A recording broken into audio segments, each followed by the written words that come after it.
everybody, and welcome to Storytime with Alex. At a weird angle, maybe.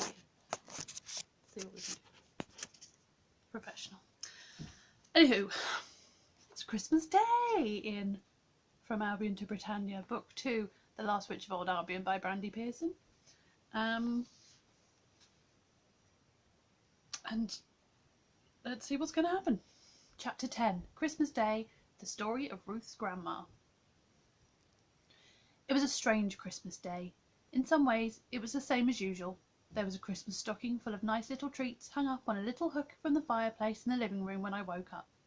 Mum and Dad started preparing the dinner, and I started to lay the table. Then we opened all our presents that had been arranged under the Christmas tree, while Mum and Dad had a glass of sherry each. Mum and Dad gave me some good stuff, including the smartphone I'd wanted so much, while my gran in Dorset gave Dad and I hideous matching Christmas jumpers. Somehow neither of them fitted either of us, but put them on. Mum took a picture of us on my new phone, and we laughed until we were almost sick. There was a present under the tree for Misty, a wind-up toy mouse, which made us feel sad. I cleared up the paper while Mum and Dad went back to the dinner preparations. The strangeness started with a ring at the doorbell. Sebastian Jones, who had slept on Miss P's floor, as there were no night buses to take him back home last night and he was too tall to fit on her sofa, wheeled in Miss P. Someone had decorated her wheelchair with tinsel. At midnight mass, Sebastian and Miss P had invited Rose Cooper as well, but she would still not come to visit a house in the Triangle, and said she would rather spend Christmas Day alone. But she had given him a tin that turned out to be full of iced ginger biscuits in the shape of angels. Mum asked about Gremlin, whether she was safe alone in the house. Over more sherry, Sebastian told us of a plan he had hatched with Miss P that morning. He drew from his pocket a map of the Albury Triangle and spread it out on the table. Where Miss P's cottage was marked, there was a green dot. As I looked at it, it moved. "What's that?" I asked. "That is Gremlin's new Christmas collar," said the wizard, looking quite pleased with himself. "It's enchanted with a spell like the tracking device spies use in thrillers to track the enemy. When Mr. and Mrs. Brown come and kidnap Gremlin, this collar will leave a trail so that we can find the seller. It will be marked upon this map." Sebastian flourished the map and then returned it to his pocket. Father Joe arrived a little later, after helping out at the church morning services, and we had our Christmas dinner. Afterwards, nibbling on after-eight mints, Father Joe produced a big shopping bag with presents for everyone. There was something for Ruth, which made me miss her a bit. There were times when it was good not being the only child around. I said I would give it to her tomorrow. Later, sitting on the easy chairs and drinking coffee, all except me, who did not like it, Sebastian Jones entertained us. Most of the wizards of old Albion were a bit antisocial and not so good at Christmas, but I've read a lot about what good wizards are supposed to be like in this world, so I thought I would give you a wizardly entertainment. Excuse me for a moment. He disappeared into the hall and reappeared a few minutes later, wearing a long robe covered in dragons, a pointy hat and a false beard. In his hand he held a long stick. "See, I'm even trying to look the part today. I found this dressing gown in a jumble sale a few years ago, and the hat is from my local party shop. The beard I've borrowed from Santa Claus, and the wizard's staff is a brush handle I found in Miss P's shed. I did have a proper staff for years, but it got burnt to a cinder in a freak accident a couple of years ago during an experiment with magical forces when I was trying to brew my own whiskey." He then turned baubles on the Christmas tree into butterflies, which fluttered about the room, shedding tiny sparkles. He took sprigs of holly and made roses bloom from them, and gave them to Mum and Miss P. He cast a spell over one of our Christmas candles so that it spurted up like a firework. From it sprang tiny firework dragons that flew around the room and buzzed around our heads. We ducked, but laughed at the same time, because they knew they would not have hurt us. As a finale, he brought the washing-up bowl from the kitchen. While he filled it with water from the end of his staff, he got me to make little 2-paper boats, and I floated them in the water. But as soon as they touched it, they were transformed into 2 little galleons with tiny crew. One had white sails with red crosses, and the other was a pirate ship with black sails and long raggedy flags with a skull and crossbones.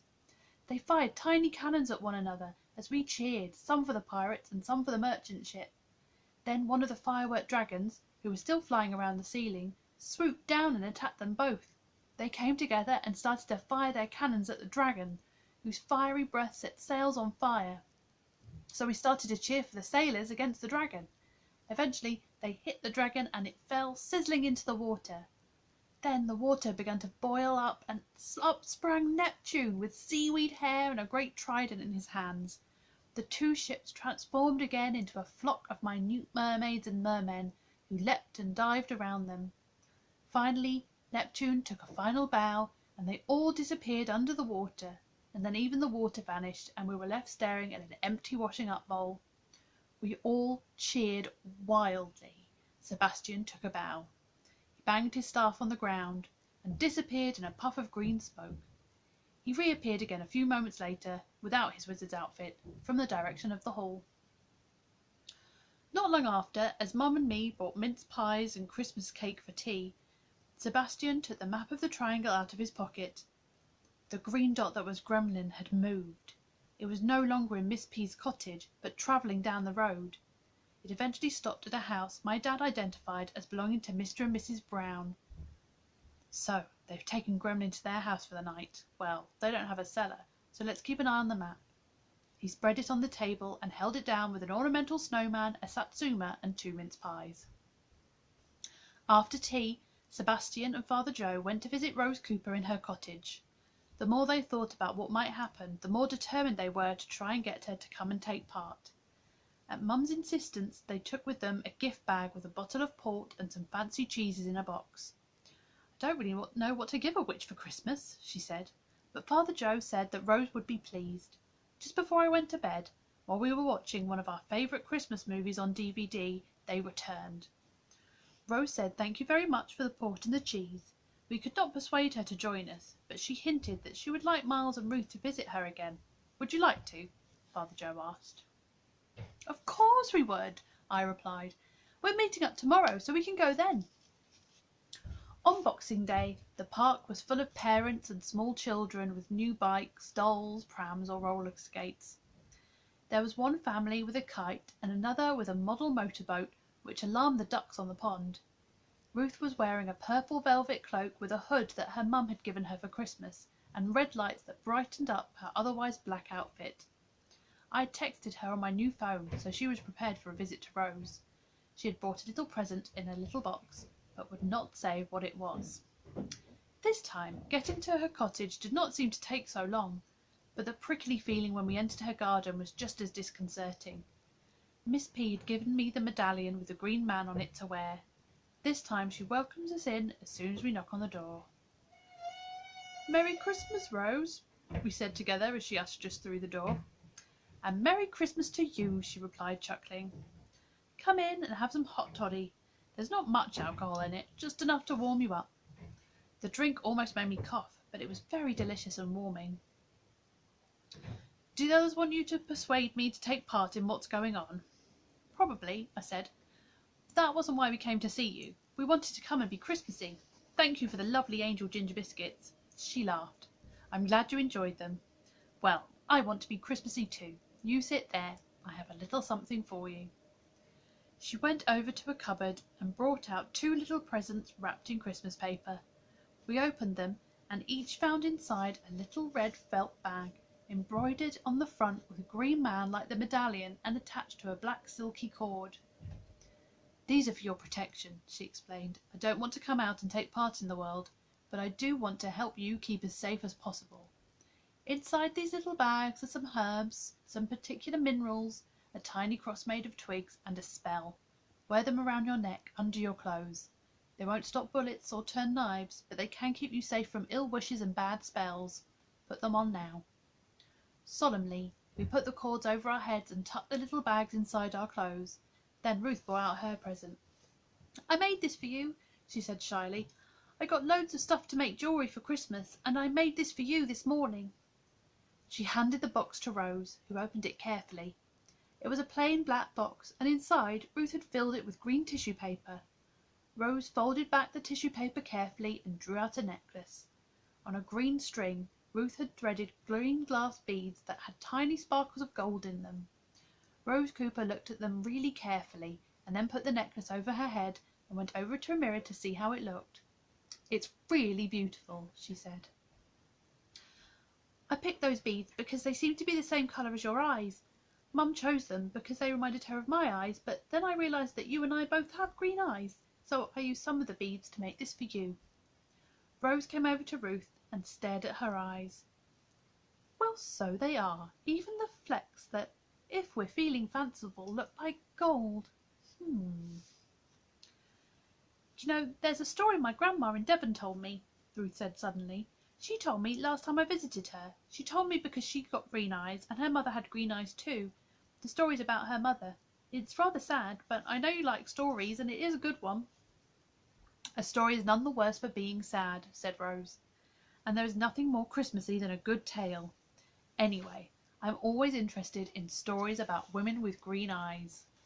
We settled down with a couple of mince pies, and Ruth told us her grandma's story. Ruth's grandma's story. My grandma was born in Brixham in Devon at the beginning of the Second World War. Her dad, my great-granddad, had been a fisherman in Hastings on the south coast and joined the Navy when the war started. Her mum, my great-grandma, moved down to Devon to get away from the bombs, and after the war he joined her and they stayed there in Devon. So my great-grandmother was growing up. The people she called Mum and Dad, Mary and William, ran a chandler's shop selling stuff for the fishing boats, but when she was old enough she was told that they were actually her aunt and uncle, and they told her this story. Her father's name was Peter, and he was a fisherman in Hastings. "Good name for a fisherman," said Rose quietly. "There are still fishing boats in Hastings. We went there once. There's no harbour, and the ships have to be pulled up onto the shingle beach. Nowadays they have electric winches, but in the past they had to be winched in by hand. There are still shops on the beach where they sell fish caught on the boats." Peter was a very handsome young man, and had his own boat, so all the young ladies of Hastings wanted to marry him, but none of them ever appealed to him. Then one day a young woman named Lily appeared in the town. She arrived on a white pony, which was getting to be an unusual way to travel, and got a job working behind the bar in one of the local pubs. The story goes that as soon as Peter and Lily met, they fell in love. It was said that he fell in love with her because of her green eyes. His family didn't want him to marry a stranger and tried to prevent him. Lily was also reluctant to marry him, so people wondered if she was already married and she'd run away from her husband, but he kept asking her. In the end, she gave in, but by then many months had passed. They went to the vicar, but he was reluctant to marry them because he knew it would cause trouble, and because Lily would not say where she came from. Finally, the couple persuaded the vicar to marry them, but quietly so as not to cause an argument in the town. The young fisherman's sister and brother-in-law, Mary and William, came as witnesses, and the couple were married late one afternoon. Mary and William let them spend the night together in their rooms over the chandler's shop, but early the next morning Peter had to go out on his boat. The weather was fine when the boat set out, but by the time they returned, laden with fish, it had changed. The wind was strong, it was raining hard, the waves were enormous, and it was very difficult for the boats to land. Lily came down to the shore and watched as the boats tried to land. Each boat tried again and again. It was very dangerous, because the wind was in the wrong direction and threatened to capsize the boats. One at a time, the boats attempted to come ashore. Eventually, they had all landed except Peter's. Peter and his crew tried again and again, but a huge wave came and the wind blew, and Peter's boat capsized, and he and all his crew were drowned. It was 2 days later before they could get to the boat and recover the bodies. Lily was distraught. She shut herself away in the little room she had in the inn and didn't talk to anyone for weeks. When she reappeared, it was soon clear that she was pregnant. When the baby was born, a girl, my great-grandmother, Lily called her Violet. She had green eyes like her mother. On her first birthday, Lily gave her a little gold cross and a chain for her birthday, and then disappeared. She was never seen again. I'd been so fascinated, not just by the story, but by Ruth telling it so well, that I'd not been looking at Rose. When I looked over at her, she had turned very pale. When Ruth finished, she said nothing for a moment. Then, quite suddenly, she said, "Ruth, that was a beautiful story, and you told it so well. I do like a good tale, but I think it's going to rain, and I think you should get home." Very politely but firmly, she got us into our coats and showed us out of the cottage. It was beginning to drizzle, but we definitely had the impression that she wanted us to go. "Do you think I upset her with my story?" said Ruth. "I don't know. Grown-ups, whether or not they are witches, are sometimes very difficult to understand." By the time we were walking up Beacon Lane, the drizzle had stopped. Had Rose made it rain as an excuse for her to get us to leave? How mysterious. Join me again for the next chapter, which is called The Map. Maybe we'll finally find out where the cats are being hidden.